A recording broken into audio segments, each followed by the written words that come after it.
अस्सलाम स्टूडेंट्स, आज जो हम टॉपिक डिस्कस करने जा रहे हैं उसका नाम है लाइट डिपेंडेंट रिएक्शंस। इनका जो दूसरा नाम है वो है एनर्जी कन्वर्जन फेज, या फिर हम इसको बोलते हैं ऐसा प्रोसेस जिसमें एटीपी और NADPH2 की फॉर्मेशन होती है। अब इन दोनों की फॉर्मेशन किस तरह की जाती है वो हम इस सारे प्रोसेस में डिस्कस करेंगे। अब इस प्रोसेस में होता क्या है कि जो आपकी जो लाइट एनर्जी है ना, लाइट एनर्जी से क्या मुराद है कि वो वाली एनर्जी जो कि सन से ली जा रही है, मतलब कि सनलाइट जो है उसको जो है ना वो प्लांट्स यूज़ करते हैं और क्या बनाते हैं, जो दो एसेसरी जो प्रोडक्ट्स बनते हैं उनका नाम है ATP और NADPH, और जो आपके पास बाय प्रोडक्ट बनता है वो है ऑक्सीजन। अब ये जो ATP है ना, यहाँ पे ATP को बोला जाता है कि ये है आपकी ATP आपकी क्या है, एसिमिलेटरी एनर्जी है। कौन सी एनर्जी है बच्चों? Assimilatory energy.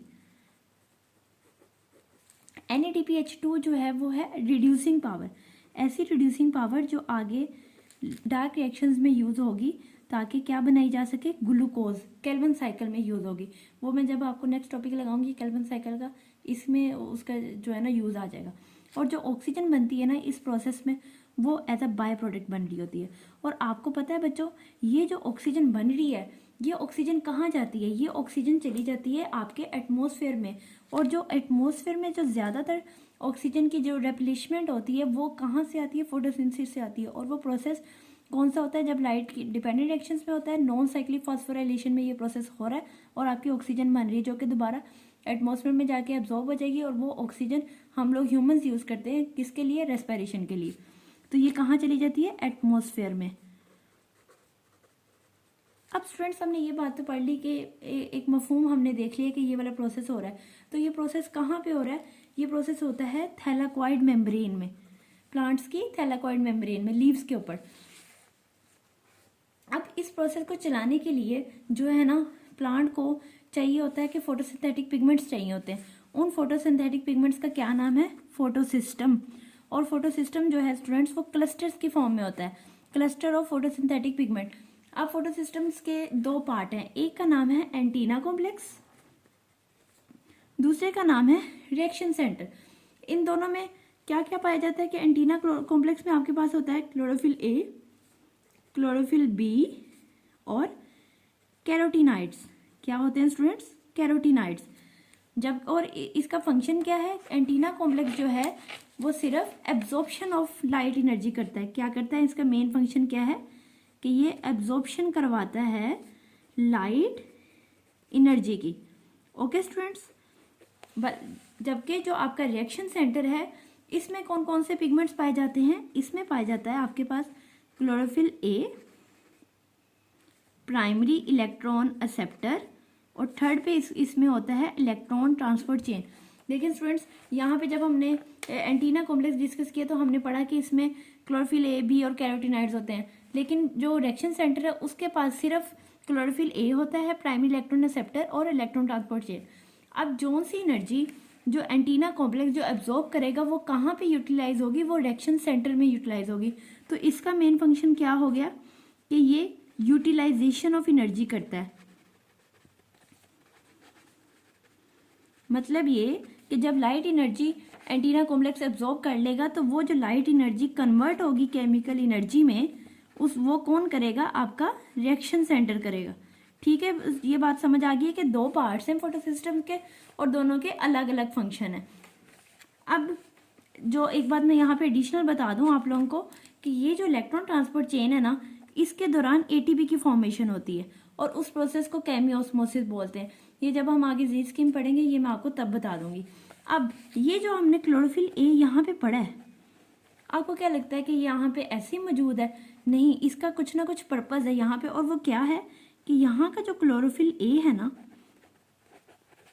ये आगे बनाता है 2 फोटोसिस्टम्स। और वो कौन से फोटोसिस्टम्स हैं? एक है आपके पास P700 और दूसरा है P680। P700 और दूसरा है P680। यहाँ पे 700 का और 680 का क्या मतलब है? मतलब कि ऐसा क्लोरोफिल जो कि लाइट को ऑब्जॉर्ब करेगा जो 700 नैनोमीटर की होगी और दूसरी लाइट जो वो ऑब्जॉर्ब करेगा वो 680 नैनोमीटर की होगी। तो फोटोसिस्टम जो है वो क्लोरोफिल A के हिसाब से बनाए जाते हैं। अब ये इनका क्या फंक्शन होता है, कैसे लाइट एनर्जी एब्जॉर्ब होती है और नेक्स्ट रिएक्शन होता है, वो हम जी स्कीम में पढ़ेंगे। देखिए स्टूडेंट्स, सबसे पहले जो है ना नीचे यहाँ पे मौजूद है आपका फोटो सिस्टम 2। यहाँ पे पहले फोटो सिस्टम 2 मौजूद होता है, फिर जो इसके थोड़ा सा ऊपर मौजूद होता है वो होता है स्टूडेंट्स फोटो सिस्टम 1। अब इन दोनों जो फोटो सिस्टम्स है ना, दोनों पे लाइट जो है ना वो पड़ रही है, ठीक है, दोनों पे लाइट आई। अब ये आपके पास आपको पता है कि जो फ्लो ऑफ एनर्जी हो रहा होता है वो कैरोटीनाइड्स, फिर क्लोरोफिल बी और फिर क्लोरोफिल ए। यहाँ पे मैं लिख लेती हूँ कैरोटीनाइड्स, क्लोरोफिल बी और क्लोरोफिल ए।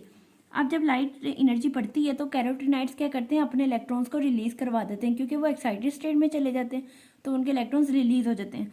तो इलेक्ट्रॉन्स जो है वो रेजोनेंस के प्रोसेस के थ्रू मूव करेंगे कैरोटीनाइड से क्लोरोफिल बी से, और वहाँ से चले जाएंगे क्लोरोफिल ए के पास।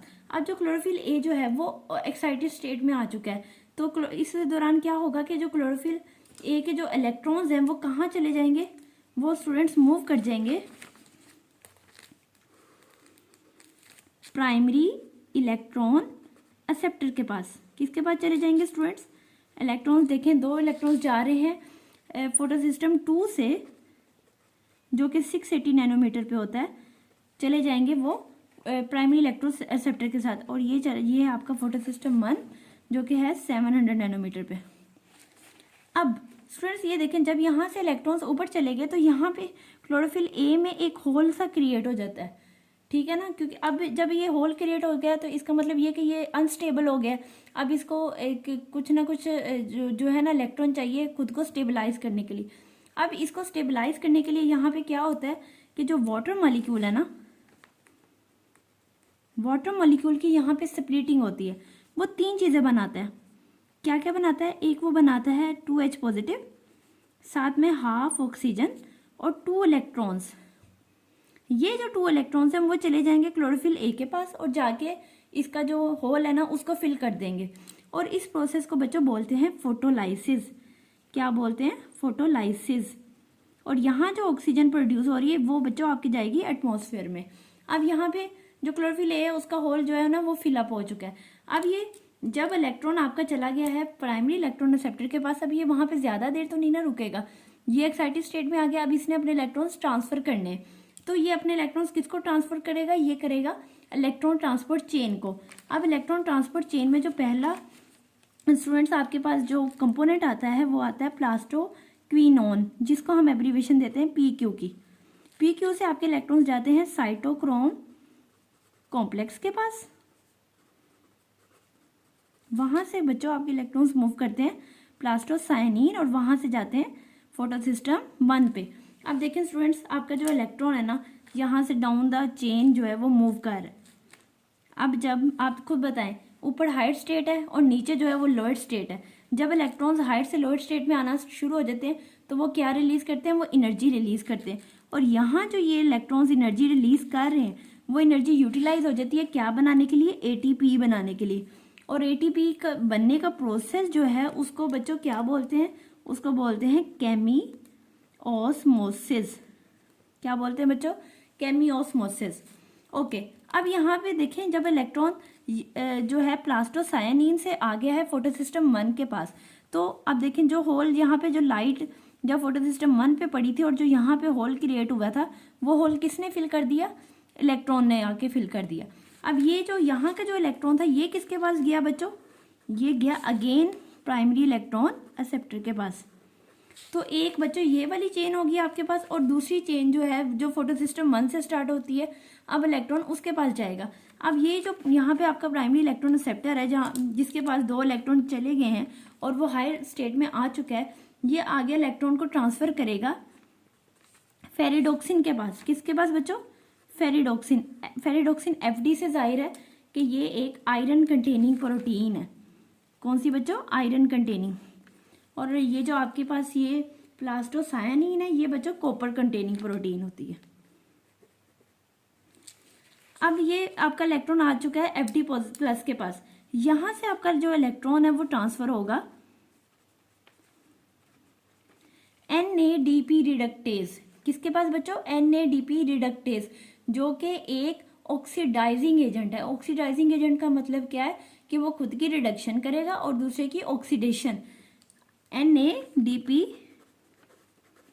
रिडक्टेज ये क्या है बच्चों? ऑक्सीडाइजिंग एजेंट है।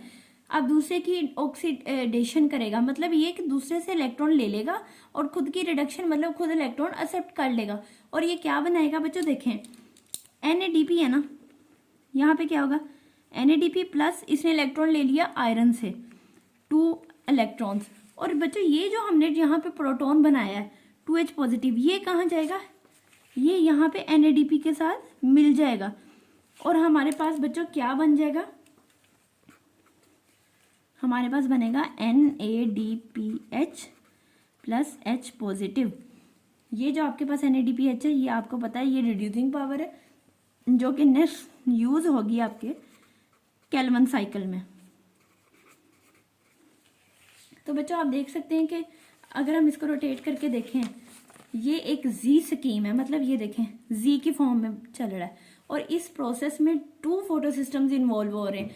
तो ऐसा रिएक्शन जिसमें 2 फोटो सिस्टम इन्वॉल्व हो रहे हों उसको बोलते हैं नॉन साइक्लिक फॉस्फोराइलेशन, मतलब कि ये साइकिल की फॉर्म में नहीं है, ये Z की फॉर्म में है, तो इसलिए इसका नाम दिया जाता है नॉन साइक्लिक फॉस्फोराइलेशन।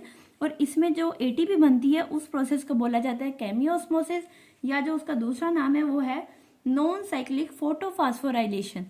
तो ये बच्चों कौन सा प्रोसेस हो गया आपका? Non cyclic phosphorylation.